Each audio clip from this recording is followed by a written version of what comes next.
বিদেশে এসেও যে খুব বেশি এইসব চিন্তায় যে শান্তি দেয় তা না, কিছু অশান্তি নিয়ে মনে হয় বাকি জীবন পর্যন্ত, একেবারে কবর পর্যন্ত এরকম অশান্তি নিয়ে যেতে হবে। আমার জীবনে অনেকগুলা ভুল সিদ্ধান্ত, ভুল কাজ আছে আমার জীবনে। আমি মানুষ হিসেবে অনেক ভুল করছি।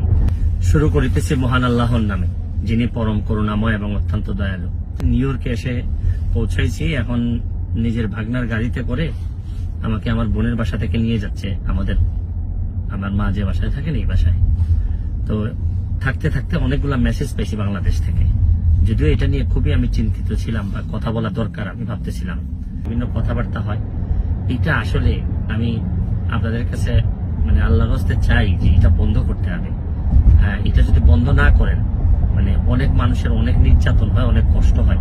এইসব যন্ত্রণা আপনাদেরও, আমি প্রায়ই হয়তো এইভাবে যন্ত্রণা আপনাদেরকে দিতে হবে, আপনাদেরও নিতে হবে, আর আপনাদের যন্ত্রণাও আমি নিব। ভালো থাকবেন, সুস্থ থাকবেন।